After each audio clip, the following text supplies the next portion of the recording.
Motion graphics, an art form that fuses technology and creativity, captivating audiences for over a century. From hand-drawn animation to AI-generated imagery, the evolution of this craft has reshaped how we tell stories, sell products, and share ideas. This is the journey of motion graphics, its origins, revolutions, and the future ahead. The birth of hand-drawn animation is one of the most remarkable stories in the history of film. The early 1900s were a time of experimentation in the world of moving pictures, and at first, animation was an optical illusion. Small tricks of the eye, like flipbooks and zoetropes, that made drawings appear to move. It wasn't until a handful of visionaries began their work that animation started to evolve into an art form that we know today. One of the first pioneers of hand-drawn animation was Winsor McCrae, whose 1914 short Gertie the Dinosaur is often credited as one of the first true animated films. Unlike anything seen before, Gertie featured a fully animated character that interacted with its environment and the audience, creating the illusion of life. It was revolutionary, not just for its animation, but because it was the first film to show a character with personality, one that reacted in real time to the world around it. However, making a film like this wasn't easy. Every frame had to be hand-drawn, thousands and thousands of individual images painstakingly created to give the appearance of movement. But it was in the late 1920s that animation truly hit a cultural milestone, thanks to Walt Disney and his team. Disney had long been experimenting with animation, but it wasn't until 1928 that everything fell into place with the release of Steamboat Willie.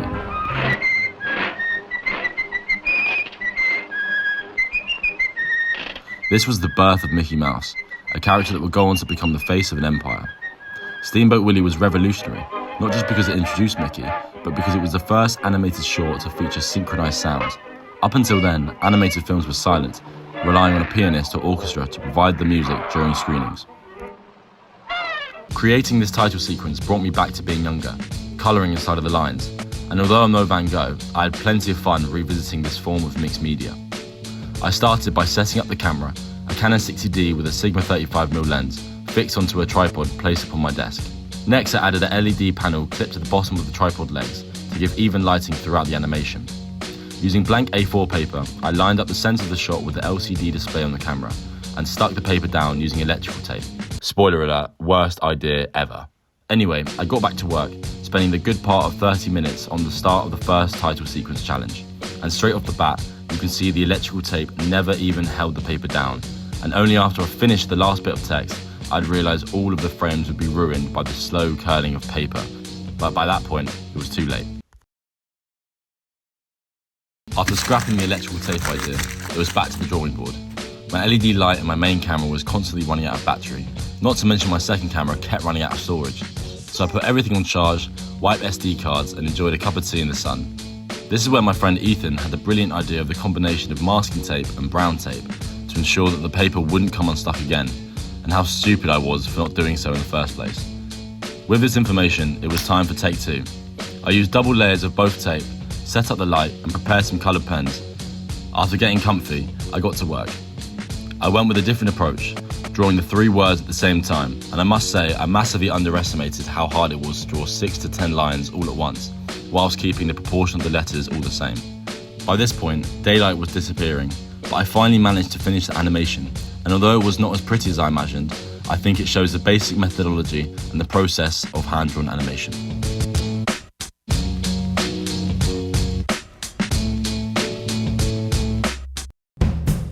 The story of rotoscoping begins in 1915 when a brilliant animator named Max Fleischer developed this technique for his pioneering series.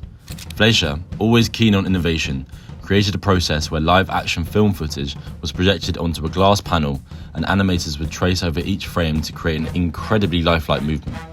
This technique was dubbed rotoscoping, and it provided animators with the ability to capture the nuance and the detail of human motion in a way that had never been possible before. One of the earliest and most iconic examples of rotoscoping came in 1930 with the creation of Betty Boop. Betty was a cartoon character that took on a completely new persona compared to the static, stiff characters that came before her. She moved with grace, confidence and fluidity. The technique allowed animators to capture the very essence of human motion, transforming the way cartoon characters were brought to life on screen. A notable addition to the Betty Boop saga was Coco the Clown, who embodies the dancing of cab colourways in his 1930s jazz song St. James Infirmary. You may also recognise Coco as the ghost or the old man from the mountain. The old man of the mountain Now, rotoscoping wasn't all that different to the essence of hand-drawn animation, but instead it uses live-action images tracing over multiple frames to achieve a fluid look.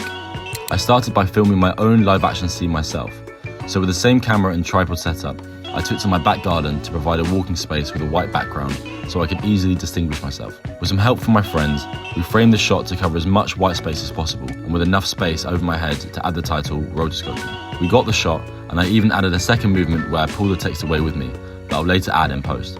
I added the sweeping text that appeared the further I walked and set the sequence settings in Premiere Pro to 15 frames per second, rather than the standard 24 to minimize how many frames I had to draw.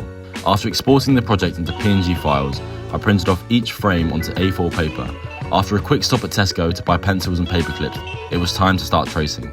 So I turned off the lights, switched on the light box, and got my pencils and frames ready, getting to work. Drawing my moving figure wasn't the time-consuming bit, it was the text. I used the Akira font for its bulky and predominantly straight edges. However, because it was so bulky, it meant that I had more ground to cover. By turning the paper in 45-degree increments, I was able to get the text lines as straight as I could without using a ruler. After multiple hours of tracing, I had successfully traced over all 50 frames, and the final task was to scan each frame to a digital format, putting them together in a video 3 frames apart, and here was the finished result.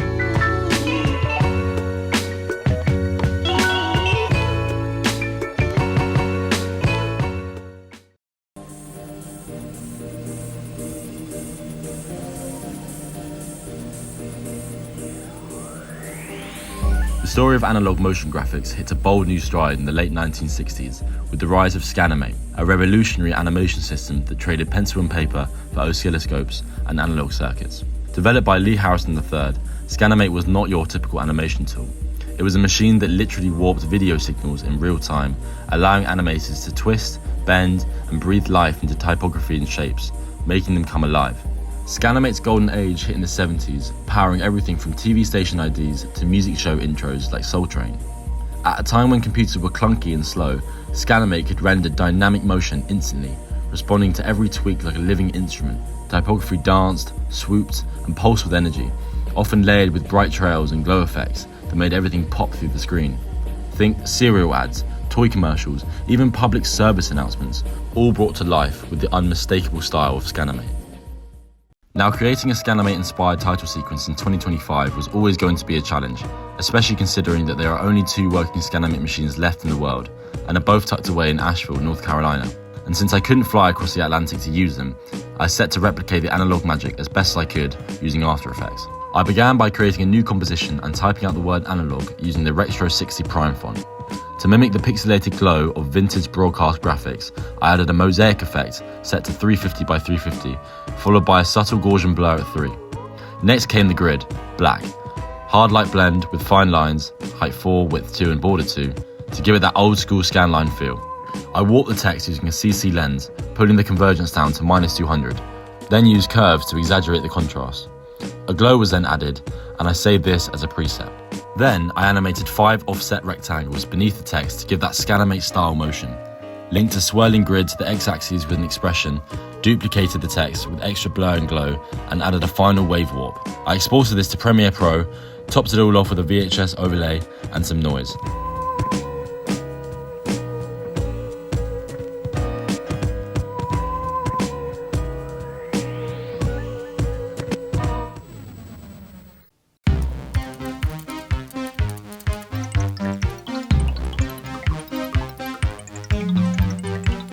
The story of early CGI begins in 1973 with Westworld, a sci-fi film that took a bold step in the future of filmmaking.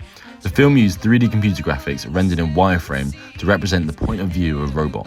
This was one of the first times audience saw a digital interpretation of the world through a machine's eyes. The technique relied upon basic wireframe animation, which used only lines to form the shapes of objects. No textures, no shading, just the raw digital skeleton. Though simple by today's standards, it was a visionary glimpse into what computers could offer cinema. Nearly a decade later, in 1982, Tron took the concept even further. It combined live-action performances with entirely computer-generated environments, laying in the futuristic glow of backlit animation. Where Westworld gave us outlines, Tron brought us depth, colour and motion. I used raster scan displays to create detailed, shaded 3D visuals, including the iconic light cycles and flying recognizers. Tron showed the world that CGI wasn't just a visual trick, it was a storytelling tool. This marked a turning point in cinematic history as filmmakers began to truly embrace the digital frontier. When exploring early CGI, I was drawn to the many different directions it offered: wireframing, 3D shading, and the raw coding techniques behind early computer animation. I wanted to incorporate all of these elements into the title sequence to capture the essence of that pioneering era. I began by creating a simple rectangle in After Effects, which I then extruded into a 3D cube.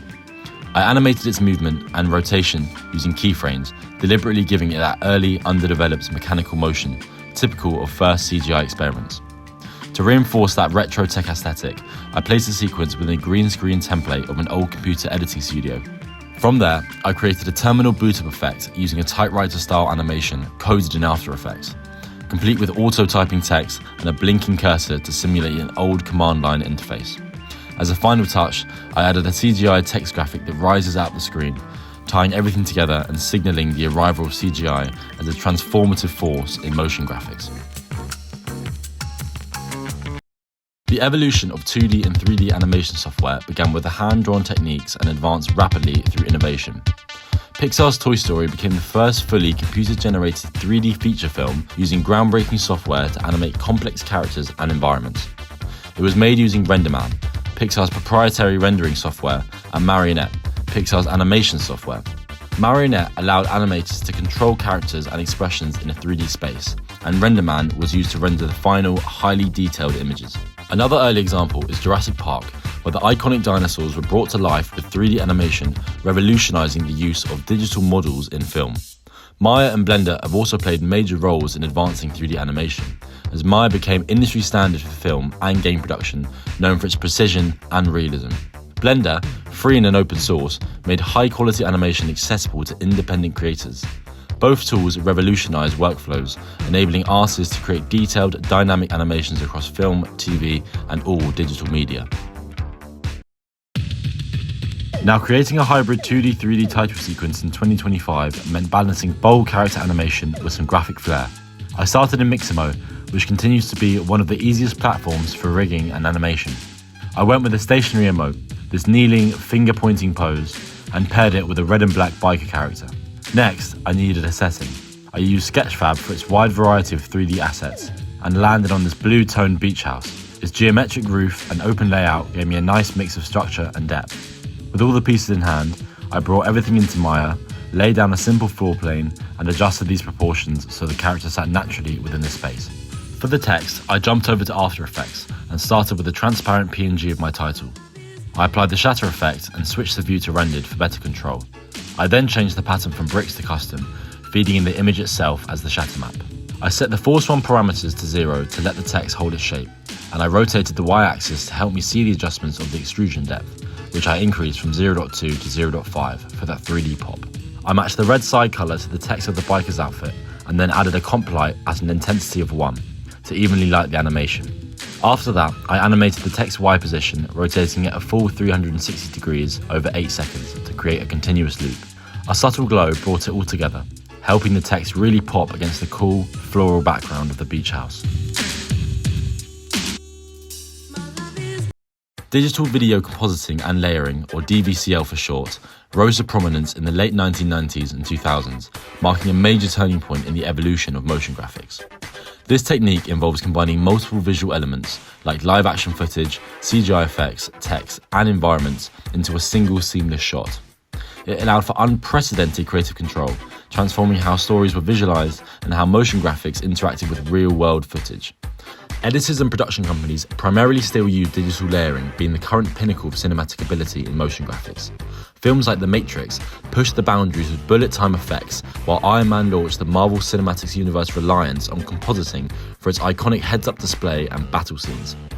Doctor Strange further showcased complex layering with reality-bending visuals, while Disney's Pirates of the Caribbean series also used heavy compositing to integrate supernatural effects into live action. These examples highlight how compositing has become essential to modern-day blockbusters, blending graphics and live-action footage that has defined the visual storytelling of the 21st century. Upon starting the penultimate title sequence, I wanted to incorporate a mix of real-world footage with a futuristic twist, layering in a sci-fi notion through bold, saturated colours, atmospheric effects, and recognisable graphic elements. I started by thinking about some of my favourite scenes in film, one that made me feel like I was there. One in particular stood out, the Death Star's destruction as seen from Endor. The way the forest, mist, sky, and ships all blend together sells the illusion perfectly. We see the Millennium Falcon fly to Endor, but we never see it leave, and this idea inspired the concept for the sequence. It's a trap! Firstly, I headed over to Pexels to find high-quality footage of a landscape that resembled the forests of Endor. What made this one perfect was its distinct separation of foreground, midground, and background, ideal for compositing. To complete the scene, I downloaded a mist overlay and found a clip of the Millennium Falcon flying through space on YouTube, ready to be layered in for depth and motion. For the finishing touch, I grabbed a sci-fi inspired font called Nebula from Dafont to reinforce that iconic Star Wars visual language. With all of my assets in place, I jumped into Premiere Pro. First, I keyed out the sky from the landscape footage and then isolated the background and foreground into separate layers. This gave me the freedom to insert the mist and sky image between them, layering in depth the same way that blockbuster films do. I colour graded each layer to sit in the same visual space and then animated the Nebula title text to rise up from behind the background trees as if emerging from the mist. The final move, dropping in the Millennium Falcon, weaving over the forest haze, and timed just right to give the illusion of it soaring towards the Death Star.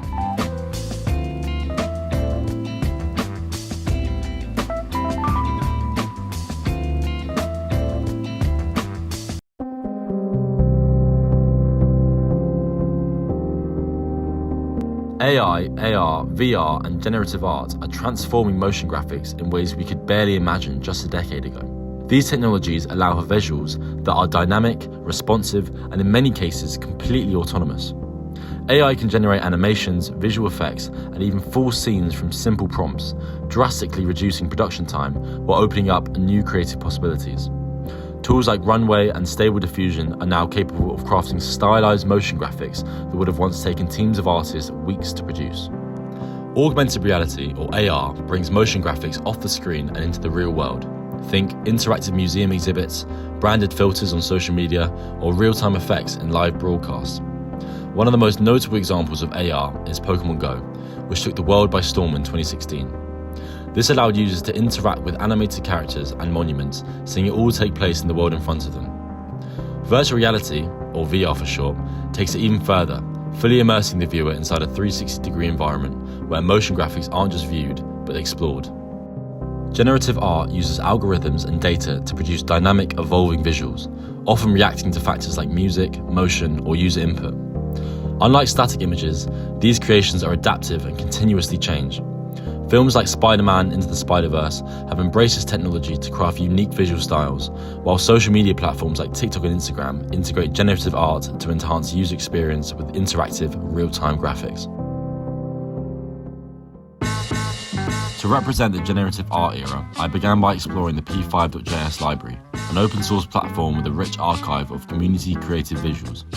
I screen recorded a bunch of coded art added to the sequence, and one piece that stood out was this cursor-following animation, capturing the idea of real-time user interaction, a perfect symbol for this era. Next, I turned to ChatGPT, asking it to craft a bold text animation prompt that matched the aesthetic I was aiming for.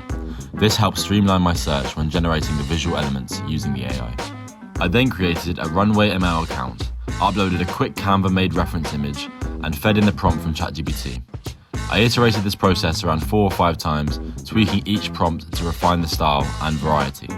Once I had the visuals, I brought them into Premiere Pro and layered them using simple opacity keyframes. This blending of clips helped unify the look and feel, creating a seamless and dynamic title sequence.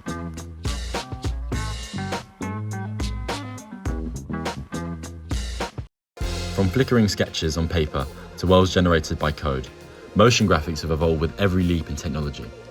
Each era redefined what stories could look like. Rotoscoping brought realism, analog systems brought electricity, CGI brought dimension, and compositing brought it all together. Today, with intelligent systems and immersive tech, the canvas has no edge. Yet behind every frame, whether drawn, rendered, or generated, remains the same spark, the drive to move people through moving image. Motion graphics aren't just visuals, they're visions. And this journey, it's still just beginning.